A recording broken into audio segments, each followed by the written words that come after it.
Quería antes de empezar recomendar algunos libros que pueden ser de mucha bendición para profundizar más, aquellos que tengáis ganas y tengáis sed de conocer más acerca de la doctrina de la escatología. En primer lugar, un libro que a mí me ha bendecido mucho, que es La Biblia y el futuro, de Anthony Hoekema.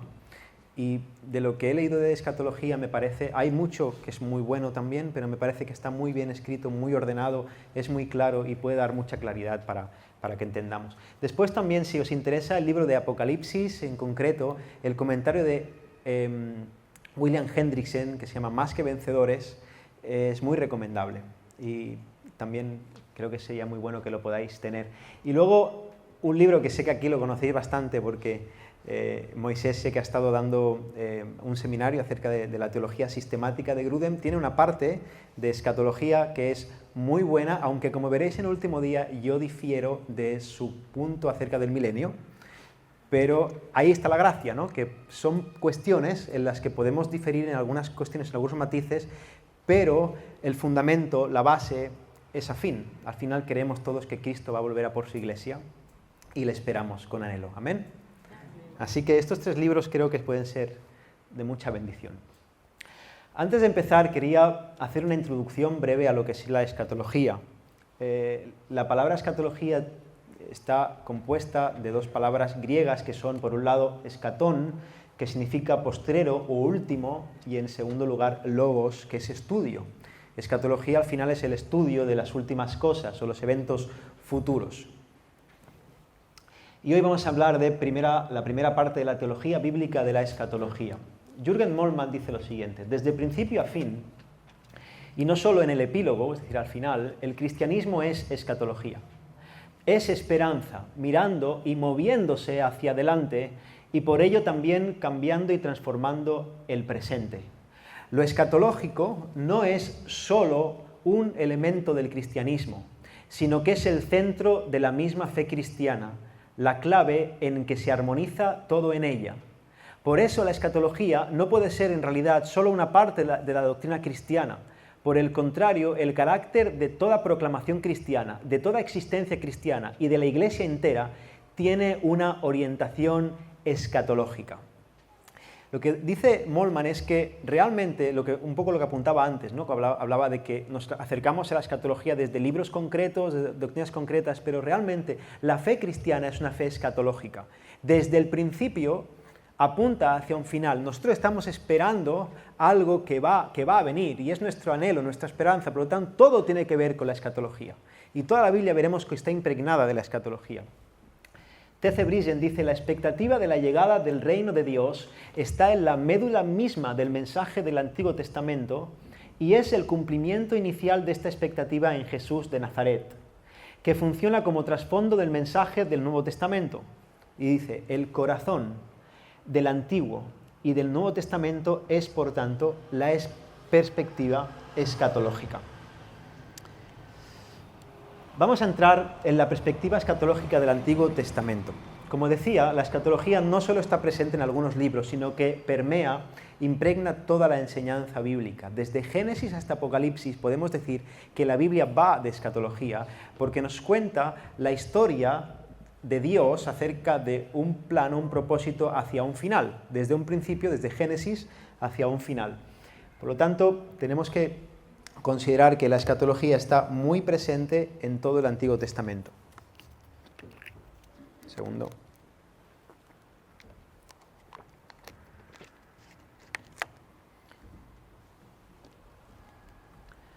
Ahora, la pregunta es: ¿qué estaban esperando los creyentes en el Antiguo Testamento? Cuando yo pregunto ahora a un cristiano ¿qué estás esperando? La respuesta es fácil, ¿no? Yo estoy esperando, ¿qué estamos esperando nosotros? Es fácil, al Señor Jesús, ¿no? Estamos esperando la venida de Cristo. Pero, ¿qué estaba esperando Moisés? ¿Qué estaba esperando David? Al Mesías. ¿Qué estaba esperando Abraham? En primer lugar, lo que decía es la expectativa del Redentor que ha de venir. ¿Y eso cuándo empieza? ¿Cuándo empieza esta expectativa escatológica? ¿Alguien puede decir cuándo empieza? ¿Cuál es el primer versículo de la Biblia en el que aparece una esperanza escatológica? Génesis 3:15. Dice, y pondré enemistad entre ti y la mujer, y entre tu simiente y la simiente suya. Esta te herirá en la cabeza y tú le herirás en el calcañar. Aquí de lo que habla Moisés es que de la simiente de la mujer, que será enemiga de la simiente de la serpiente, va a salir el Salvador, el Mesías.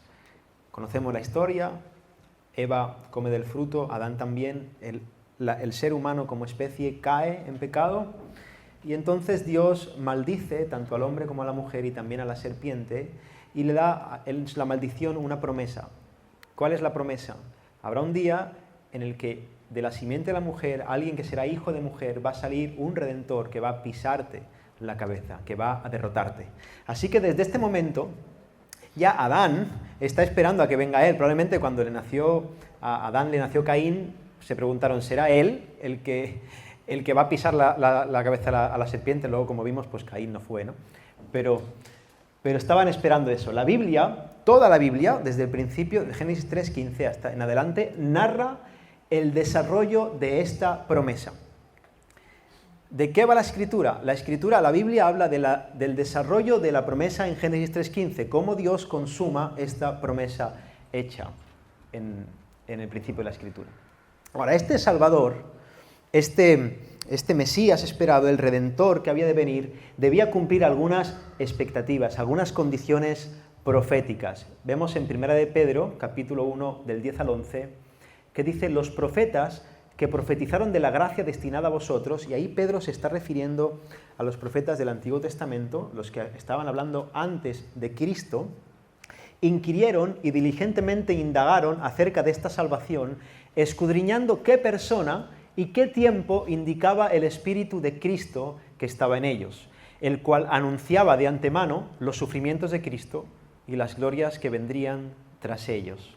Es decir, toda la revelación del Antiguo Testamento realmente era como si personas estuvieran rebuscando en un baúl a ver quién era la persona, rebuscando entre las palabras que recibían las pistas que indicaran quién era el Mesías o el Redentor que había de venir. Indagaron diligentemente acerca de esta salvación.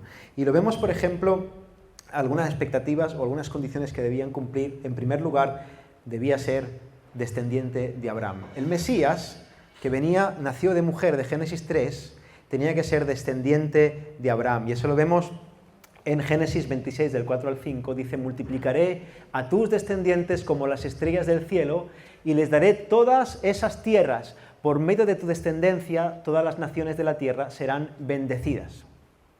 Porque Abraham me obedeció y cumplió mis preceptos y mis mandamientos, mis normas y mis enseñanzas. Todas las naciones de la tierra iban a ser bendecidas por medio de un descendiente de Abraham. Así que ya tenemos la primera pista. El Mesías tenía que ser hijo de Abraham. En segundo lugar, vemos en Génesis 49:10 que tenía que ser de la tribu de Judá. Dice Jacob, está profetizando a sus hijos, y cuando llega a Judá dice lo siguiente, Judá no será quitado el cetro de Judá y el legislador de entre sus pies, hasta que venga Silo, y a él se congregarán los pueblos. Y esta profecía tiene una doble vertiente. En primer lugar, está anunciando que el rey Mesías esperado tenía que ser de la tribu de Judá, pero también está diciendo que como la realeza viene de Judá, un indicativo de que el Mesías vendría sería cuando el cetro de Judá fuera quitado. Y el momento de la historia en el que el cetro de Judá, es decir, el rey que está gobernando no es la tribu de Judá, es el momento en el que gobierna un idumeo hace 2000 años llamado Herodes. Allí es donde hay un indicativo de que hay un rey que no es legítimo, que no es de la tribu de Judá, y eso apuntaba a que entonces habría alguien de la tribu de Judá que vendría a ocupar ese trono de forma perfecta. Así que tenía que ser alguien de la tribu de Judá y alguien cuando no hubiera un rey de la tribu de Judá reinando en Israel. También tenía que ser descendiente de David. Vemos en segundo libro de Samuel, dice, y cuando tus días sean cumplidos y duermas con tus padres, yo levantaré después de ti a uno de tu linaje, el cual procederá de tus entrañas, y afirmaré su reino. Él edificará casa a mi nombre, y yo afirmaré para siempre el trono de su reino. Vemos como Dios le está prometiendo a David que de su descendencia saldría un rey que gobernaría para siempre. Evidentemente, Dios nos estaba refiriendo a Salomón. Sabemos cómo empezó bien Salomón, pero sabemos cómo terminó. Así que el rey definitivo no podía ser el hijo directo de Salomón, sino un descendiente de David. Entonces ya tenemos alguna pista. Era nacido de mujer, era descendiente de Abraham, era de la tribu de Judá y era descendiente de David. Vemos además que en el Antiguo Testamento había tres oficios. El oficio de profeta, el oficio de sacerdote y el oficio de rey. Y muchos de estos oficios habían sido llevados a cabo de forma muy piadosa por diversos hombres. Por ejemplo, si hablamos de un rey, siempre nos acordamos del más grande rey que hubo en Israel, ¿no? Del rey David. Hablamos de un profeta, pues siempre pensamos en Moisés. Hablamos de un sacerdote, el primer sacerdote, Aarón. Sin embargo, todos estos hombres que ocuparon esos oficios los ocuparon de forma imperfecta. Esos oficios que Dios había instituido debían ser llevados a cabo de forma perfecta. Así que el Mesías también debía llevar a cabo esos oficios y eso estaba profetizado desde el Antiguo Testamento. Vemos cómo ese Redentor esperado debía ser profeta. En Deuteronomio 18:15 leemos: profeta de en medio de ti, de tus hermanos como yo, te levantará Jehová tu Dios, a él oiréis. Recordad lo que dice cuando están en el monte de la transfiguración, cuando está el Señor Jesucristo, se transfigura y aparece Moisés, aparece Elías, y luego aparece una voz de Dios y le dice a Pedro y a Juan, le dice: mira, este es mi Hijo amado, ¿y qué le dice? A él oíd. Una clara referencia a este pasaje, es decir, sí, las profecías del Antiguo Testamento apuntaban a Él es la palabra encarnada, a Él debéis oír. Él es el perfecto profeta que estaba profetizado desde el Antiguo Testamento. También ese Mesías esperado debía ser sacerdote de forma perfecta. ¿Y cómo las Escrituras hablan de esa forma perfecta? Fijaros en el Salmo 110:4 que dice: juró Jehová y no se arrepentirá. Tú eres sacerdote para siempre, según el orden de Melquisedec. Aquí estamos viendo cómo el Padre habla de una promesa hecha al Hijo. Dios el Padre está haciendo una promesa a Dios el Hijo. Leemos el Salmo 110 y es en ese tono. Muchas veces los salmos aparecen esas conversaciones entre la Trinidad, hermosas. Y el Señor habla de que el Dios Padre dice que jura, tú a su Hijo eres sacerdote para siempre, según el orden de Melquisedec. ¿Por qué es importante eso de según el orden de Melquisedec? Porque el sacerdocio de Aarón, que empieza cuando el pueblo de Israel sale de Éxodo y se instaura una forma, una liturgia de adoración al Señor, es un sacerdocio que tenía fecha de caducidad. Tenía un propósito en el Antiguo Testamento de prefigurar el sacerdocio de Cristo.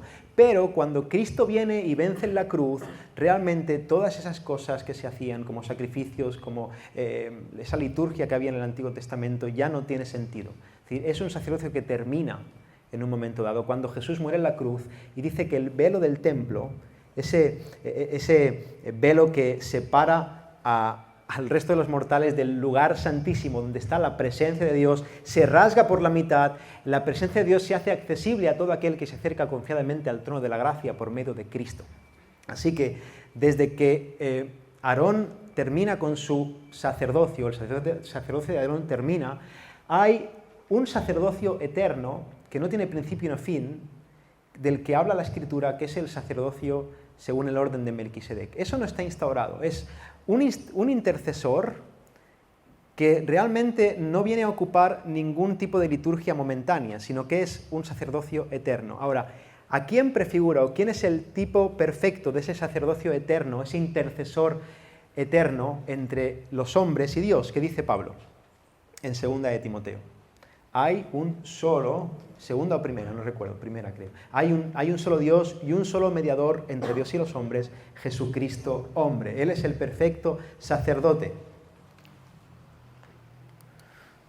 Es decir, que ese Mesías debía ser rey, debía ser sacerdote, debía ser profeta, sacerdote y también debía ser rey. Como decimos, había habido otros reyes, pero habían sido reyes imperfectos, reyes que habían caído, reyes que no habían llegado a a las expectativas esperadas, pero Dios anuncia por medio de su profeta que habría un rey que iba a gobernar perfectamente al pueblo. En Zacarías capítulo 9 leemos: «Alégrate mucho, hija de Sión, da voces de júbilo, hija de Jerusalén. He aquí tu rey vendrá a ti, justo y salvador, humilde y cabalgando sobre un asno, sobre un pollino, hijo de asna». Aquí tenemos el anuncio, la promesa de que Dios enviaría un rey que gobernaría perfectamente a su pueblo, y además tenemos algunos detalles que hablan de que ese rey no vendría como esperaríamos todos que vendría un rey. ¿Cómo no esperamos que venga un rey? Pues que venga con pompa, ¿no? Que venga con espectacularidad, es el rey. No, cuando Dios se encarnó en forma y se hizo hombre, Él llegó como rey de forma humilde, montado en un asna, naciendo en un pesebre y llegando pacíficamente en un burrito. Así que gloria al Señor por ese reinado perfecto que Él tuvo y que manifestó en su tiempo. Debía ser profeta, sacerdote y rey. Además, y esto es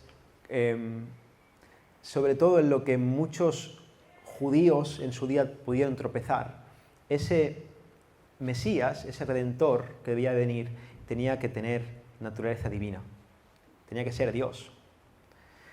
Vemos en Isaías, como dice: «Por tanto, el Señor mismo os dará señal. He aquí, la Virgen concebirá y dará a luz un hijo y llamará su nombre Emmanuel», que traducido es Dios con nosotros. En el versículo 6 del capítulo 9 dice: «Porque un niño nos es nacido, hijo nos es dado, y el principado sobre su hombro, y se llamará su nombre Admirable, Consejero, Dios fuerte, Padre eterno, Príncipe de paz». Lo que está haciendo Isaías es profetizar acerca de que ese Redentor esperado que había de venir no simplemente sería el Salvador de los hombres, sino que sería Dios encarnando, salvando a los hombres. Era Dios que se haría hombre para salvar a los hombres, concebido de una virgen. ¿Por qué? ¿Por qué es tan importante que ese Mesías sea a la vez hombre y sea Dios? Porque solamente Dios, en el valor que tiene la persona de Dios, puede pagar por el pecado o por la ofensa hecha a Dios. Lo único que tiene un valor suficiente para satisfacer la justicia de Dios es Dios mismo. Sin embargo, también debía ser un hombre, porque nosotros somos criaturas humanas. Así que el único que podía salvarnos era alguien que podía pagar según nuestra naturaleza como hombre, pero a la vez que tuviera un valor suficiente para satisfacer la justicia perfecta de Dios, y ese era Dios. Así que ese Mesías tenía que ser tanto hombre como divino. Y en último lugar, Isaías también nos dice que ese Redentor vendría a salvar a su pueblo por medio de su sufrimiento. Despreciado y desechado entre los hombres, varón de dolores, experimentado en quebranto, y como que escondimos de él el rostro, fue menospreciado y no lo estimamos. Ese Mesías no iba a ser un Mesías que vendría aquí en forma de guerrero, no iba a venir aquí a poner las cosas, a poner todos los puntos sobre las íes y salir como vencedor de todo, sino que va a venir aparentemente perdiendo, aparentemente sufriendo, aparentemente siendo un perdedor. Pero realmente fue por medio de su sufrimiento en la cruz que consiguió la victoria absoluta. Así que el Redentor debía ser descendiente de Abraham, descendiente de Judá, descendiente de David, profeta, sacerdote, rey, debía ser divino y debía ser un siervo sufriente. Ahora, está bastante fácil, ¿no? El acertijo. ¿Quién cumple con todas esas expectativas? ¿Quién es el personaje bíblico al que podemos darle el asterisco de OK en todos esos condicionantes? Nuestro Señor Jesucristo. Él es el que cumple todas las expectativas de ese Redentor esperado que habría de venir. El punto es que todos los creyentes del Antiguo Testamento estaban esperando este personaje, estaban esperando a este Redentor. Además del Mesías o del Redentor que había de venir, en el Antiguo Testamento estaba la expectativa del reino de Dios. Eso es muy importante. Dios, según lo que entendía el creyente del Antiguo Testamento, iba a instalar un reino en el que Él gobernaría perfectamente a su pueblo y en el que Él sería presente, Dios habitaría con su pueblo en armonía. El Antiguo Testamento presenta a Dios como un rey y hay una expectativa de un reino. Por ejemplo, Daniel dice, y en los días de estos reyes, el Dios del cielo levantará un reino que no será jamás destruido, ni será el reino dejado a otro pueblo.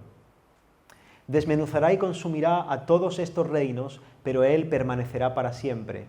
De la manera que viste que del monte fue cortada una piedra, no con mano, la cual desmenuzó el hierro, el bronce, el barro, la plata y el oro, el gran Dios ha mostrado al rey lo que ha de acontecer en lo porvenir, y el sueño es verdadero y fiel su interpretación. Bien, este es el pasaje, un pasaje muy famoso acerca de Nabucodonosor. Lo podéis leer en Daniel. Él tiene un sueño, se turba y el profeta Daniel le da la interpretación del sueño. Dice, mira, al final todos los reinos del mundo van a perecer. Un poco el resumen es este. Pero Dios va a levantar un reino que va a permanecer para siempre. Así que el creyente del Antiguo Testamento tenía esa expectativa, un reino eterno. También había la expectativa de un nuevo pacto. Los creyentes del Antiguo Testamento pronto, los piadosos, pronto se daban cuenta de que por medio de la ley no había manera. Por medio de la ley no podían, no alcanzaban. Siempre estaban bajo condenación, porque la ley, que es buena, tiene un estándar que nosotros, porque somos malos, no podemos cumplir. De modo de que ese pacto que había hecho Dios con su pueblo en el Sinaí era un pacto glorioso, pero era un pacto inalcanzable para los hombres, no podían. Así que había la expectativa profetizada de que Dios haría un nuevo pacto. En medio del anuncio de juicio, de castigo por incumplir el primer pacto, Dios anuncia una promesa de un segundo pacto que Él constituirá en el futuro. Jeremías lo dice así: «He aquí vienen días, dice Jehová, en los cuales haré nuevo pacto con la casa de Israel y con la casa de Judá. No como el pacto que hice con sus padres el día que tomé su mano para sacarlos de la tierra de Egipto, porque ellos invalidaron mi pacto, aunque fui yo un marido para ellos, dice Jehová». Así que el creyente estaba esperando esto, un nuevo pacto. Además, como se dieron cuenta, evidentemente, que no podían cumplir con esas expectativas del primer pacto, de ese pacto hecho en la ley, estaban esperando un segundo pacto o un nuevo pacto, pero también Dios continuamente enjuiciaba a su pueblo. Si leemos el Antiguo Testamento vemos como continuamente Dios está juzgando a su pueblo, mandándole naciones paganas para que los conquisten a modo de castigo, disciplinándoles, haciéndoles que les conquisten a ver si así despiertan y se vuelven al Señor de todo corazón. En medio de todo esto, vemos cómo Israel se divide en dos reinos. El nieto de David, el hijo de Salomón, Roboam, es el que de alguna forma mete definitivamente la pata y hay una guerra civil y Israel se divide en el reino del norte, que normalmente se llama Israel, es el que le llaman Israel, y el reino del sur, que le llaman Judá. Claro, esto es totalmente antagónico al propósito de Dios.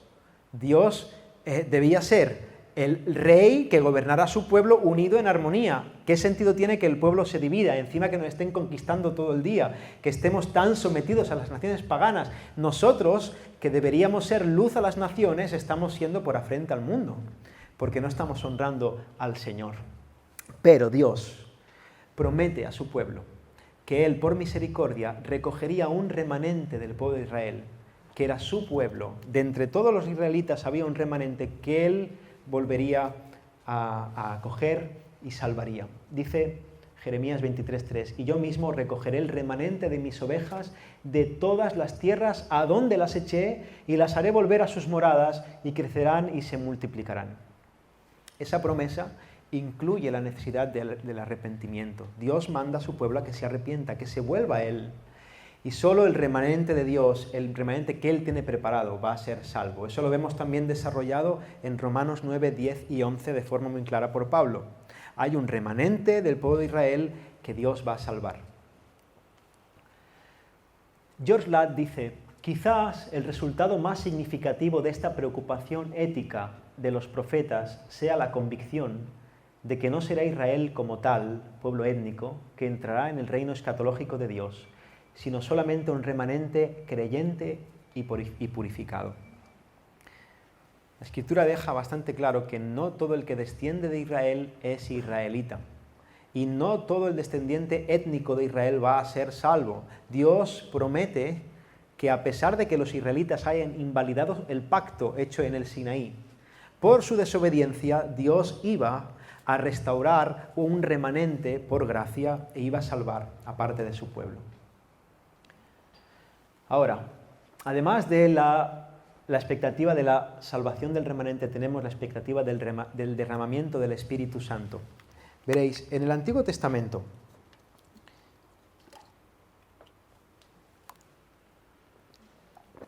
el Espíritu Santo se movía como de forma intermitente. Era la tercera persona de la Trinidad, venía y se iba. No estaba presente en el creyente.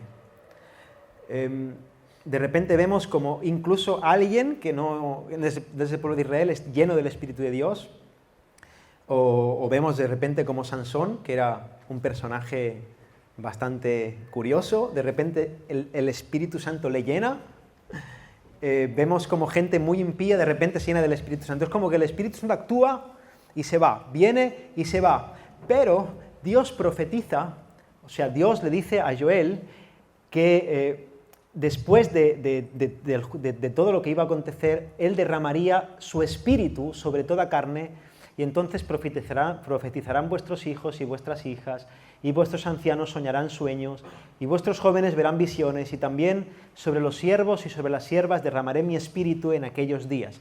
Dios da la promesa de que su Espíritu va a ser derramado sobre toda carne, de que realmente Dios va a habitar con nosotros por medio de su Espíritu, y eso era una expectativa en el Antiguo Testamento. Los creyentes del Antiguo Pacto estaban esperando la venida, ese avivamiento del Espíritu Santo que iba a revolucionar, a transformar el mundo. También el creyente del Antiguo Testamento tenía la expectativa, él creía en que habría un día que le llamaban el Día del Señor. Las Escrituras continuamente vaticinaban un juicio global a todas las naciones, y eso sería terror para los incrédulos, para los impíos. Por ejemplo, leemos en Amós 5:18, «Ay de los que desean el día del Señor de Jehová, ¿para qué queréis este día de Jehová? Será de tinieblas y no de luz». Es decir, había creyentes no israelitas que estaban en aflicción y continuamente deseaban que viniera el día de Dios, el día del Señor, que Él emitiría juicios a todos los malvados, a los impíos. Pero el profeta dice, pueblo de Israel, ¿por qué deseáis eso? Cuando venga el Señor en ese día, vosotros que lo estáis deseando, vais a ser juzgados. Y eso lo vemos hoy muchas veces, ¿no? Muchas veces hay gente que está deseando que venga Jesús, y yo por dentro pienso, casi que mejor que no lo desees ahora mismo. Primero arrepiéntete, porque el Señor vendrá a juzgar. Y todo aquel que no esté en Cristo, todo aquel que realmente no haya entregado su vida al Señor, pues va a ser juzgado, va a ser castigado. No será para bendición para él. Sin embargo, también está la promesa de gozo para los creyentes y para los piadosos. Dice, y todo aquel que invocare el nombre de Jehová será salvo, porque en el monte de Sión y en Jerusalén habrá salvación, como ha dicho Jehová, y entre el remanente al cual él habrá llamado. Una vez la idea del remanente, y Joel justo cuando profetiza acerca de la venida del Espíritu Santo, dice que cuando invocaren el nombre del Señor, cuando realmente la gente se arrepienta y vaya a Dios de verdad, de corazón, serán salvos. Así que el día del Señor tiene esa doble vertiente. Por un lado, expectativa de juicio, por un lado, expectativa de salvación. En último lugar, en el Antiguo Testamento había la expectativa de los cielos nuevos y la tierra nueva. Lo vemos en Isaías claramente, dice, porque he aquí que yo crearé nuevos cielos y nueva tierra, y de lo primero no habrá memoria, ni más vendrá al pensamiento. El creyente del Antiguo Testamento tenía una fuerte esperanza en la renovación de todas las cosas. Ellos ya entendían que este mundo no es lo que tenía que ser, que Dios no estaba reinando porque ellos eran un pueblo rebelde, que la presencia del Señor nos hacía presente, que este mundo estaba roto, que el pecado había hecho un cisma entre la naturaleza y el hombre, que la muerte no era natural, sino que era causa del pecado, y había una esperanza que los profetas habían anunciado de que Dios iba a restaurar todas las cosas. Dios se iba a hacer presente por medio de un reino eterno en el que tendría a un pueblo escogido, y Dios iba a restaurar este mundo para que la creación y el ser humano vivan en completa armonía, vivan en completa paz.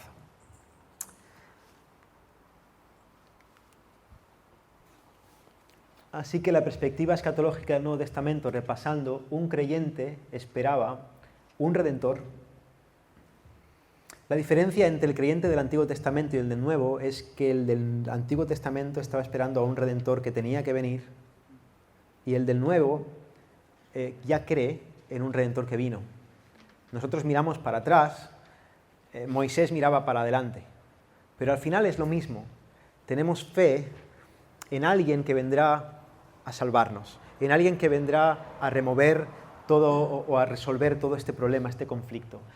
Tenían esperanza en el reino de Dios, creían en un nuevo pacto, en la restauración de Israel, en el derramamiento del Espíritu Santo, en el día del Señor y en los cielos nuevos y la tierra nueva. Se trata de una fe escatológica. Los creyentes del Antiguo Testamento tenían la esperanza, la fe en que Dios iba a intervenir en la historia para su bien. Así que, cuando hablamos de escatología, es importante verlo desde esta perspectiva. Lo que para nosotros ahora es pasado, para Moisés podía ser futuro. Entonces, la escatología, si empieza en Génesis, tenemos que verla desde esa perspectiva. Las cosas se han ido cumpliendo y se van a ir cumpliendo. Esto es una perspectiva escatológica del Antiguo Testamento. Dice Hebreos 11:13, conforme a la fe murieron todos estos, los creyentes del Antiguo Testamento, sin haber recibido lo prometido. Porque todo esto que estamos viendo eran promesas, pero no había sido manifiesto, no lo habían recibido. Ellos miraban de lejos y creyéndolo, saludándolo y confesando que eran extranjeros y peregrinos sobre la tierra. Amén. Vamos a seguir con la perspectiva escatológica. Vamos bastante bien de tiempo, ¿sí? Y creo que será... Sí, dice Moisés que mejor termine hoy con todo. Estamos aquí hasta las 12 de la noche. No, hermano, que hoy juega España. Perspectiva escatológica del Nuevo Testamento. Es broma, si queréis que nos quedemos hasta las 12, a mí España me da absolutamente igual en la selección, me refiero. Yo prefiero hablar de Cristo como Pablo, aunque puede ser que si alguien arriba se caiga, ¿no? Como ese que... y te tocará a ti resucitarle después. De la perspectiva escatológica del Nuevo Testamento, y luego ya si queréis doy todo el Nuevo Testamento y luego si queréis hacemos las preguntas al final, ¿verdad? Bueno, mejor. Fíjate lo que dice Lucas 2:24. He aquí, ahora ya entramos en el Nuevo Pacto, Nuevo Testamento. Dice, he aquí, había en Jerusalén un hombre llamado Simeón, y este hombre justo y piadoso, fíjate, esperaba la consolación de Israel y el Espíritu Santo estaba sobre él. Un poco después dice que Simeón estaba esperando, no podía morirse, le pidió al Señor, yo no me quiero morir, Señor. Bueno, de hecho el Señor le dijo, no te vas a morir hasta que no veas al Mesías, y cuando vea a Jesús, cuando vea al bebé, entonces dice, ya me puedo morir. Ahora ya he visto lo que tenía que ver, ya me puedo ir de aquí tranquilo, ¿no? Así que eso es un poco la bisagra, el punto de unión entre la perspectiva escatológica del Antiguo Testamento y del Nuevo Testamento. Simeón está presenciando en vida el cumplimiento de la esperanza, o muchas cosas que se cumplieron en la esperanza del Antiguo Testamento y que ahora van a tener su cumplimiento progresivo en el Nuevo. Antes de adentrarme en la perspectiva escatológica del Nuevo Testamento, debo hablar de un concepto que va a ayudar mucho a esclarecer algunas ideas. En el Nuevo Testamento, en la escatología del Nuevo Testamento, hay lo que se dice en argot teológico, una tensión entre el ya, pero todavía no. Ya, pero todavía no. Es como que hay cosas que ya son, pero todavía no son del todo. Hay cosas que ya están cumplidas, pero todavía no están consumadas al 100%. Por ejemplo, hay una escatología inaugurada que se dice, la llegada del Mesías. Jesús ya vino. Derramamiento del Espíritu Santo, como veremos. Sin embargo, hay una escatología futura, glorificación. Nosotros no estamos glorificados aún. Hay una expectativa de la segunda venida, hay un juicio final. Y hay cosas que ya se han cumplido y que anticipan lo que se va a consumar perfectamente en el futuro. Vamos a ponerlo en un ejemplo muy claro, como creyentes lo vemos en nuestra persona de forma clarísima. Nosotros somos salvos y estamos en Cristo y tenemos al Espíritu Santo en nosotros. Si estás en Cristo, Dios habita en ti. Sin embargo, eso ya está hecho. En el momento de tu conversión, tú ya has recibido al Espíritu Santo, pero todavía no has sido glorificado. Todavía el pecado habita en ti. Todavía estás esperando que eso que ya ha ocurrido en ti sea consumado perfectamente. Y eso lo dice Pablo en Romanos 8. Primero habla de su posición como cristiano, como sellado en el Espíritu, y luego dice que está esperando esa redención, esa glorificación del cuerpo. Hay esa tensión continua entre el ya, pero todavía no. Y eso permea la escatología del Nuevo Testamento. Hay que tenerlo muy en cuenta. Ahora, dice Anthony Hoekema, en la era neotestamentaria, las bendiciones espirituales que se disfrutan son más abundantes que en los días del Antiguo Testamento. Dice, el conocimiento del plan de Dios se enriquece grandemente. La fe del creyente del Nuevo Testamento se profundiza mucho más y la captación de las dimensiones del amor de Dios revelado en Cristo queda fortalecida de un modo incomparable. Al mismo tiempo, la expectativa del creyente respecto a bendiciones mayores, aún por cumplirse en el futuro, es también intensificada. En otras palabras, nuestra fe descansa en mayores bendiciones presentes y también en una expectativa más gloriosa futura, porque hay una revelación más clara de quiénes somos, de quién es Dios y hacia dónde vamos. En el Nuevo Testamento, solamente empezar Mateo capítulo 1, el acontecimiento o el gran acontecimiento predicho en el Antiguo Testamento ya ha ocurrido. Es decir, ese Redentor de Génesis 3.15, ese profeta de Deuteronomio 18.15, ese sacerdote que se habla en los Salmos 110, ese rey de Zacarías 9, ese siervo sufriente, todo eso se cumple cuando nace en Belén, en un pesebre, un niño de una virgen, llamado Jesús de Nazaret. El Mesías prometido ha venido al mundo. Hay unos pastores por ahí y los ángeles aparecen, hay un cántico glorioso, dice, paz a los hombres, gloria a las alturas. Y los pastores van a ver quién ha nacido, los magos de Oriente, van a darle presentes, entendiendo las profecías que se habían dicho de él. Jesús es el cumplimiento de todas esas profecías. En Jesús se cumplen muchas profecías. En el nacimiento de Jesús, por ejemplo, vemos que se cumple la profecía de Miqueas 5.2. La huida a Egipto, si vemos Oseas 11.1, se cumple. El rechazo de su pueblo, Juan 1.11 con Isaías 53.3, la entrada triunfal a Jerusalén, Zacarías 9.9, en el pollino de asno se cumple, en Mateo 21.4.5, la traición, directamente se habla de que será vendido por monedas, en Zacarías 12, Juan 19.34 vemos el cumplimiento de eso, la suerte sobre sus ropas, hay un salmo 22.18, un salmo mesiánico que habla acerca de los sufrimientos, padecimientos del Mesías, en el que se dice que sobre sus ropas van a echar suertes, y eso se cumple en la cruz, los huesos no quebrados, el entierro entre los ricos, la resurrección de entre los muertos, la ascensión de Cristo, una y otra vez las profecías del Antiguo Testamento se ven cumplidas en el Nuevo. Si leemos sobre todo Mateo, el Evangelio de Mateo es un evangelio escrito o dirigido mayormente para un público judío. Estaba pensando el escritor en convencer, dar pruebas de que Jesús era ese Mesías esperado. Y constantemente Mateo está diciendo tal y como dice el profeta, o tal y como anuncia la profecía de tal. Constantemente hay referencias al Antiguo Testamento como señal de que en Jesús se cumplen las profecías del Antiguo Pacto. Jesús es el sacrificio perfecto por los pecados.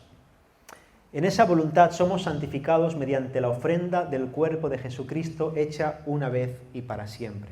Jesús es ese sacrificio perfecto que la sangre de los machos cabríos, la sangre de las ovejas, de los carneros, no podía quitar de nosotros. Tenían que ofrecerlos continuamente porque era insuficiente, era algo momentáneo en lo que Dios permitía, que mientras no se solucionaba definitivamente la cosa, yo os perdono la vida por medio de estos sacrificios que son didácticos, que deben servir para que entendáis que en lugar de ese macho cabrío o de esa oveja deberías estar tú.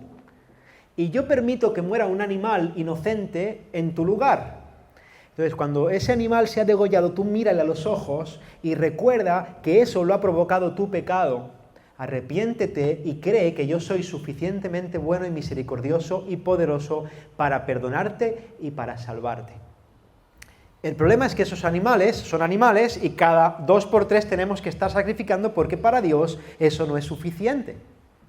Pero cuando vino Jesús y murió en la cruz y derramó su sangre y el velo del templo se rasgó por la mitad y el sol se oscureció, entonces el sacrificio perfecto pudo clamar al cielo: consumado es. Ya no hay más sacrificio por el pecado. Es una vez y para siempre. Jesús es nuestra Pascua, nuestro gran sacrificio. Jesús, o en Jesús, el reino de Dios ha llegado. Eso es algo en el que seguramente en el tercer día puede haber alguna más profundidad en cuanto a esto, pero hablemos de esto hoy brevemente. El reino de Dios en Cristo ha llegado. Y lo dice el mismo Jesús, cuando le acusan de que él está echando demonios por Belcebú. Es decir, fíjate qué rebuscados somos a veces. Le decían a Jesús que echaba demonios por el poder del demonio. Jesús dice: ¿Cómo yo voy a hacer eso? Si Satanás se echa a sí mismo, está dividido entre sí, no tiene sentido. Pero si por el Espíritu de Dios yo echo fuera a los demonios, entonces ciertamente ha llegado a vosotros el reino de Dios. Juan el Bautista y Jesús anuncian que en Cristo el reino se ha acercado o ha llegado. Arrepentíos porque el reino de los cielos se ha acercado. Continuamente están hablando de esto. El reino prometido ya había llegado en Cristo, aunque como hemos dicho antes, ya, pero todavía no. El reino ha llegado en Cristo, pero todavía no ha sido consumado. El reino de Dios es el tema central de la predicación de Jesús y por implicación de la predicación y la enseñanza de los apóstoles. Leamos las parábolas de Jesús. Continuamente está hablando del reino. Continuamente está hablando de la naturaleza, de las características de ese reino y de las características de los ciudadanos de ese reino. Realmente el Sermón del Monte es cuán bienaventurados somos cuando somos miembros del reino de los cielos y nos da las características de cómo siente, de cómo vive y de cómo camina por este mundo un ciudadano del reino de los cielos. Bienaventurados los que lloran, porque de los tales es el reino de los cielos. Continuamente está hablando de eso. Dice: en aquellos días vino Juan el Bautista predicando en el desierto de Judea y diciendo: arrepentíos porque el reino de los cielos se ha acercado. Viendo a Jesús, el reino de los cielos se ha acercado en su persona. Cuando Jesús está en la sinagoga, hablando, enseñando, él abre el rollo de Isaías, dice Lucas 4:11, y empieza a leer la profecía. Dice que todos están expectantes. Y en un momento le está leyendo la profecía y dice: esta palabra se ha cumplido hoy delante de vosotros. El reino, el tiempo se ha cumplido. Claro, imagínate cuando los judíos, que tenían esas expectativas de que habría un reino, que ellos serían el pueblo de Dios, que vendrían a gobernar, que sería restaurado Israel, que ese Mesías con vara de hierro, y de repente viene uno aquí con túnica, que viene del desierto, inocente y manso como un cordero, y nos dice que el reino ha llegado y están los romanos aquí azotándonos y sometiéndonos, y encima nos canta las 40, pues este hay que matarle, porque este nos está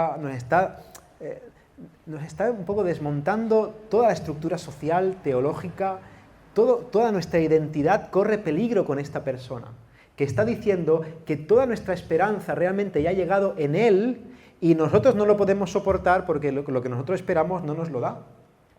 Realmente es una postura muy parecida al típico ateo de hoy en día cuando pregunta ¿dónde está Dios? ¿Por qué hay tanto sufrimiento en el mundo? ¿Verdad? El hombre siempre se pone en la posición de exigirle que las cosas sean como él cree que tienen que ser. Y si las cosas no son como yo creo que tienen que ser, entonces la culpa es de Dios, Dios no existe o Dios es el malo y nosotros somos los inocentes. Realmente es lo mismo, la misma esencia con diferentes disfraces. Pero en Jesús, Él introduce el reino. El tiempo ha llegado. Ahora, ¿qué es el reino de Dios? Y aquí es donde estaban muy confundidos los judíos de esa época y muchas veces podemos estar confundidos nosotros. ¿Por qué se enfadaban tanto los judíos? ¿Por qué Jesús invierte tanto tiempo en enseñarle a sus discípulos, incluso a las multitudes, qué es el reino de los cielos? ¿Por qué lo explica en parábolas? ¿Por qué da tantas instrucciones acerca de lo que es el reino? Bueno, no se debe entender el reino de los cielos como un lugar físico. No es que Dios va a coger un trozo del planeta, Tierra, y va a levantar un muro, y va a venir Jesús, se va a sentar en un trono, y ahí va a haber un gobierno perfecto. Ahí no va a estar ni el PSOE, ni el PP, ni Vox, ni Ciudad, ni nadie. Va a estar solamente Cristo reinando en una política perfecta, ahí no va a haber hambre, ni dolor, ni injusticia, no. No se trata de eso. Esa no es la idea que quiere transmitir Cristo cuando habla del reino de los cielos, sino que es una realidad, es la realidad espiritual del gobierno de Dios en su pueblo. Es una semilla que aparentemente es insignificante, que parece que no va a dar ninguna repercusión, pero cuando crece, por eso lo compara, por ejemplo, a la semilla de un grano de mostaza, que cuando crece incluso las aves de los cielos anidan en ellas, porque es imparable, es grande, es glorioso, aunque no sea visible, aunque no se pueda palpar, pero está ahí, porque habita en cada uno de los ciudadanos de ese reino. Anthony Hockima de nuevo dice: el reino de Dios debe ser entendido como el reinado de Dios que se muestra dinámicamente activo en la historia humana a través de Jesucristo, y cuyo propósito incluye la redención del pueblo de Dios del pecado y de los poderes demoníacos, y el establecimiento final de los nuevos cielos y de la nueva tierra. Por lo tanto, el reino de Dios no es algo que vaya a ser conseguido por medio de esfuerzos humanos. De verdad, todos debemos esperar y orar para que gobiernen los mejores políticos posibles, pero el reino de Dios no va a ser establecido por medio de la política, no va a ser establecida por medio de buenas personas con buenas intenciones, no va a ser establecida ni siquiera por medio de los esfuerzos de la Iglesia. El reino de Dios es dado por gracia, desde arriba, y tenemos que orar al Señor, porque es Él el que hace que esto se extienda, que se expanda el reino en este mundo de tinieblas. Por lo tanto, vemos en la perspectiva escatológica del Nuevo Testamento que se revela que Jesucristo, su persona, es el centro de la historia. De hecho, contamos incluso los años antes de Cristo y después de Cristo, pero incluso en un sentido espiritual, no tanto cronológico. Él es el centro, Él es la piedra angular, Él es el fundamento sobre el que toda la historia se edifica y se desarrolla. Todo apunta a Jesús. Todo va a glorificar a Jesús, todo es para Jesús, todo es por Jesús.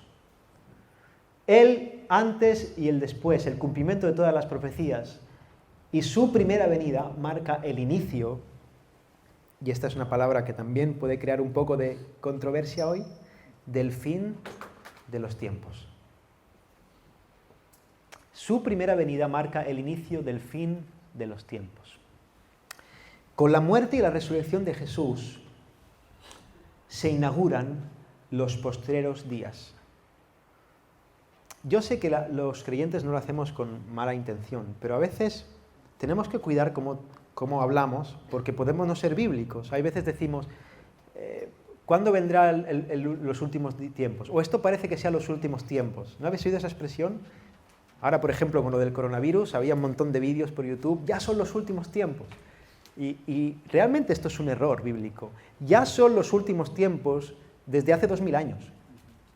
Desde que Jesús ascendió, ya son los postreros días, los últimos tiempos. Y es verdad que cada vez son más los últimos tiempos, porque cada vez vamos avanzando más en esos últimos tiempos. Pero realmente no va a haber un momento en el que ya estemos en los últimos tiempos, porque ya lo estamos. Mira lo que dice Lucas en Hechos. Dice, porque estos no están ebrios, como vosotros suponéis, puesto que es la hora tercera del día. Mas esto es lo dicho por el profeta Joel: en los postreros días, dice Dios. Derramaré de mi espíritu sobre toda carne, y vuestros hijos y vuestras hijas profetizarán, y vuestros jóvenes verán visiones, y vuestros ancianos soñarán sueños. Hemos visto antes la promesa en el Antiguo Testamento del derramamiento del Espíritu Santo. Ahora, cuando Pedro empieza a predicar de Cristo, de repente hay un avivamiento, la gente empieza a hablar en lenguas y muchos entienden. Esas lenguas que aparecen en Hechos 2, dicho sea de paso, son lenguas humanas, es decir, imaginad que aquí uno empieza a hablar en chino, el otro empieza a hablar en italiano, el otro empieza a hablar... Y hay chinos que vienen a Jerusalén y lo entienden, dicen, pero ¿cómo está hablando ese en mi idioma? Y se van entendiendo y van profetizando. Esa es la señal. ¿Qué está ocurriendo allí? Los que no entendían el idioma decían, estos están borrachos, están ebrios. Entonces, dice Pedro, no, estos no están ebrios, no es que sea una borrachera, de hecho son las 8 de la mañana. Lo que pasa es que se acaba de cumplir la profecía hecha en Joel. El Espíritu Santo ha sido derramado. ¿Y cuándo Joel dice que se va a cumplir esa profecía? En los posteriores días. Entonces, en el momento en el que Pedro predica, Pedro asume que estamos en los posteriores días, en el último tiempo. En el Nuevo Testamento se divide el tiempo y continuamente aparecen expresiones como esta era y la porvenir, o este siglo y el siglo venidero. He dejado ahí algunas referencias, si queréis apuntarlas, Mateo 12:32, Hebreos 6:5, Efesios 2:7, tenemos también Lucas 18:29 al 30.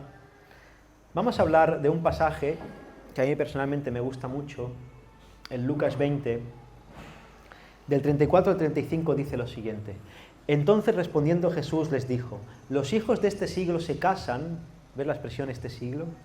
Y se dan en casamiento, mas los que fueren tenidos por dignos de alcanzar aquel siglo y la resurrección de entre los muertos ni se casan ni se dan en casamiento. Aquí hay una controversia teológica, los saduceos no creían en la resurrección de los muertos y van a Jesús de forma capciosa y le preguntan, bueno, mira, hace una pregunta un poco rebuscada. Había un hombre que tenía una mujer y ese hombre pues murió sin hijos y su hermano se casó con ella. Entonces ese también murió sin hijos, el tercero también se casó y se casó sin hijos, así hasta 7 veces. Cuando resuciten, a ver Jesús, ¿de quién va a ser esposa? Y Jesús le dice, erráis ignorando el poder de Dios y las Escrituras, porque Dios no es Dios de muertos, sino Dios de vivos. Dios es Dios de Abraham, de Isaac y de Jacob. Ellos viven, porque Dios es Dios de vivos. Ese es el argumento teológico de Jesús.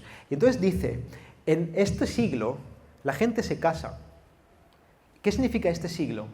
En esta era, ahora, en estos tiempos. Pero en aquel siglo, en la era por venir, después de este siglo, y siglo aquí no es la palabra que se refiere a 100 años, sino se traduciría de forma más fielmente como era, o periodo de tiempo indeterminado.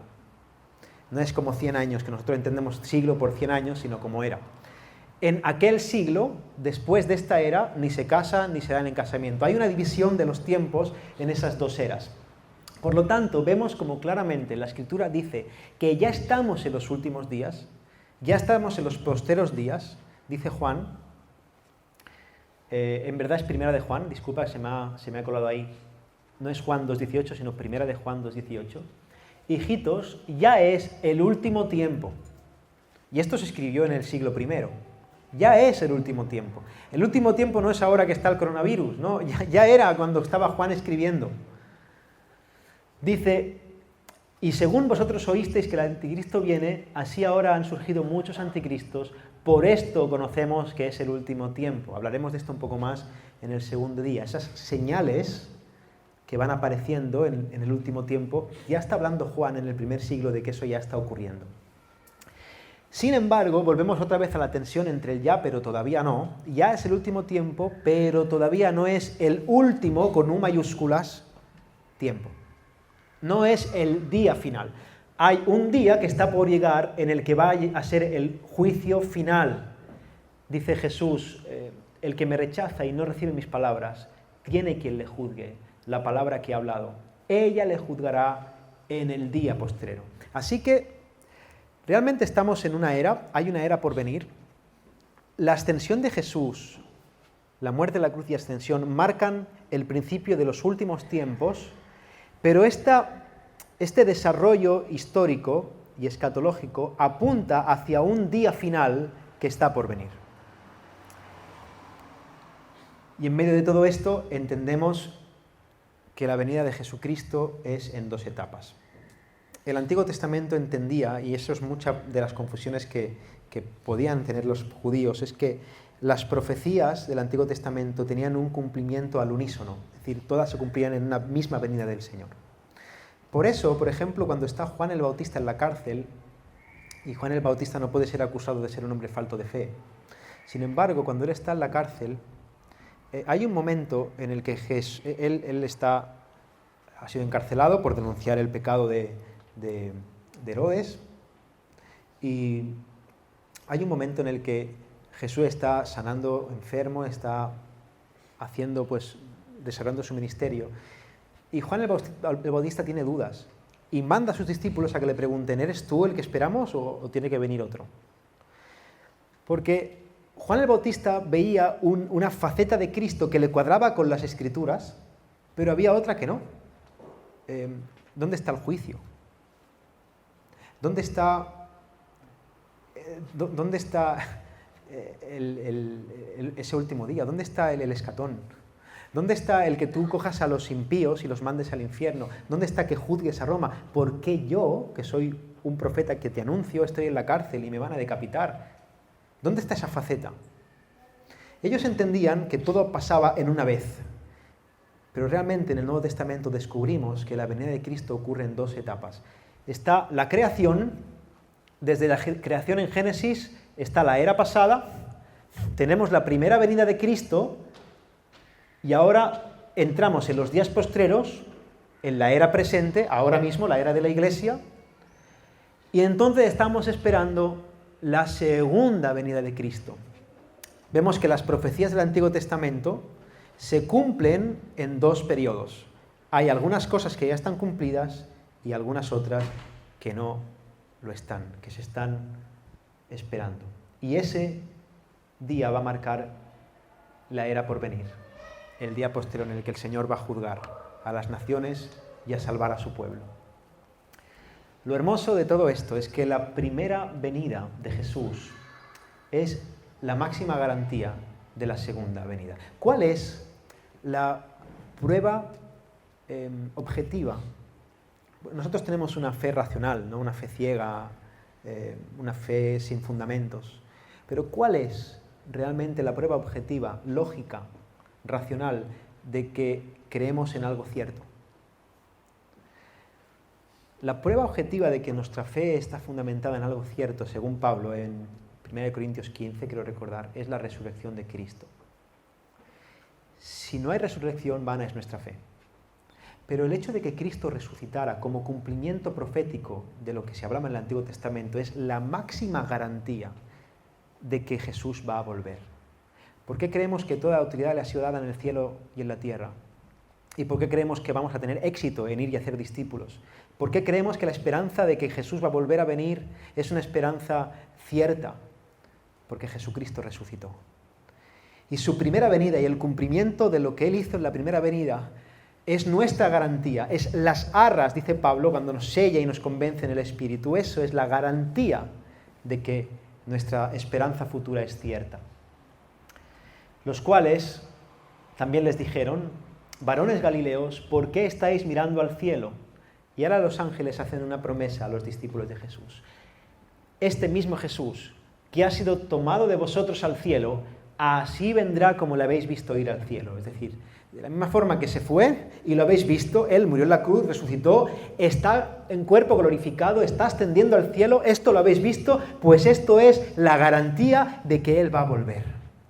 Así que la esperanza escatológica del Antiguo Testamento se cumple con la venida de Cristo, y ese acto, esa acción es nuestra esperanza y nuestra garantía para nuestra esperanza escatológica. Y es que Cristo va a volver a buscarnos. Esperamos una consumación de los planes de Dios basada en la victoria que ya ocurrió en la cruz. Una de las cosas con las que yo deseo que te quedes después de este taller, de esta conferencia, es que ya somos vencedores. La victoria ya es nuestra. La Iglesia no tiene que ganar una victoria. Jesús ya ganó la victoria en la cruz. La Iglesia tiene que creer en el Rey victorioso y vivir bajo sus propósitos para que el reino de Dios avance. Hermanos, al final ganamos, ¿no? Que decía aquel. Somos más que vencedores, como dice William Hendriksen. Hendrikus Berkov dice en el Nuevo Testamento, el futuro es el despliegue y la consumación de aquello que ya existe en Cristo en el Espíritu y que será llevado a su término triunfalmente a pesar del pecado, del sufrimiento y de la muerte. Hacemos un resumen breve de la esperanza escatológica del Nuevo Testamento. El gran acontecimiento predicho se ha cumplido en la venida del Mesías. Ya está. Jesús ha venido y Él es el centro. Lo que en el Antiguo Testamento se describe como un solo movimiento, se revela en el Nuevo Testamento como algo que tiene dos etapas, la era presente y la era por venir. Los teólogos, quiero hacer este apunte, creo que es interesante, hablan de algo que nos puede ayudar a entender esto. El nombre en el concepto teológico es perspectiva profética. Sé que eso a veces suena un poco así muy intelectual, muy académico, pero explicándolo es fácil. Es como cuando tú ves desde lejos una cordillera de montañas. Entonces, si tú estás a 5 kilómetros de las montañas, tú las ves todas juntas, ¿verdad? Sin embargo, entre una montaña y otra puede haber 50 kilómetros. Esto es de alguna forma lo que pasa cuando leemos el Antiguo Testamento. A veces leemos, por ejemplo, Joel, y en el versículo 30 está hablando de hechos, y en el 32 está hablando de algo que no ha pasado todavía. Joel está viendo la cordillera. ¿Cuándo van a ocurrir cada cosa? Es cosa del Señor. Hay cosas que se han cumplido ya, cosas que se van a cumplir. Y en la misma profecía tenemos a veces algo que se ha cumplido ya, cosas que se van a cumplir un poco después. Incluso a veces, por ejemplo, leemos Isaías o leemos Jeremías y vemos que hay una profecía que tiene en parte su cumplimiento inmediato en una conquista del pueblo de Israel, por ejemplo, por el rey Ciro. Sin embargo, también habla de ese día del juicio final en que Dios va a juzgar a todas las naciones. Hay una perspectiva profética y eso es importante entenderlo. De alguna forma eso es lo mismo que pasa cuando el Antiguo Testamento habla del Mesías. Hay cuestiones en el Mesías que ya se han cumplido y otras que todavía no se han cumplido, que van a ocurrir en la segunda venida. En tercer lugar, Jesús introduce el reino de Dios. El reino se ha acercado, pero el reino de Dios no ha sido establecido completamente. Hay una tensión entre el ya, pero todavía no. Ya somos hijos de Dios, pero todavía estamos batallando contra el pecado. Y en cuarto lugar, la relación entre estas dos etapas, entre la primera y la segunda venida, es que las bendiciones de la era presente son garantía de mayores bendiciones en la era por venir. Amén. Terminamos con una doxología, porque todas las cosas proceden de Él y existen por Él y para Él. A Él sea la gloria por siempre. Amén. Amén. Gloria al Señor.